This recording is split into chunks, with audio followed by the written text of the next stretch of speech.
دنیا کو مقصد بناتے جب وہ مرنے لگتے ہیں تو ان کے غم کا اندازہ دنیا میں کیا ہی نہیں جا سکتا. ان کے غم کو کسی ترازو میں تولا نہیں جا سکتا.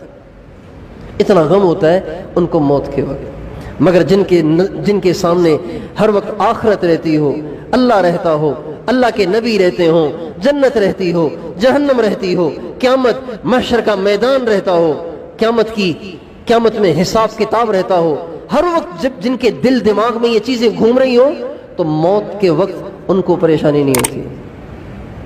وہ کہتے ہیں ہم نے تو ویسے ہی جانا تھا، ادھر ہم نے تو ویسے ہی جانا تھا.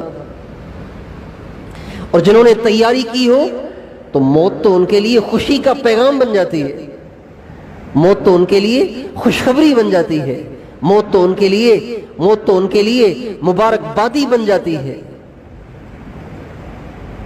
اللہ تعالیٰ قرآن پاک میں فرماتے ہیں نیک بندے جب دنیا سے جانے کا وقت ان کا قریب آتا ہے تو اللہ تعالیٰ فرشتوں کی جماعت در جماعت فرشتے اتارتے ہیں اور وہ فرشتے آ کے اس کا دل بہلاتے ہیں، اس کو تسلی دیتے ہیں، اس کے سامنے جنت کے مناظر پیش کرتے ہیں تاکہ اس کا آگے جانا آسان ہو جائے. اور فرشتے ان کو تسلی دیتے ہیں گھبراؤ نہیں، اللہ جہاں تمہیں لے کر جا رہا ہے وہ جگہ اس سے بہت اچھی ہے، وہاں ایسے مزے ہیں جس کا دنیا میں تم تصور بھی نہیں کر سکتے تھے. تتنزل علیہم الملائکہ اللہ تخافوا ولا تحزنوا وابشروا بالجنۃ التي کنتم توعدون.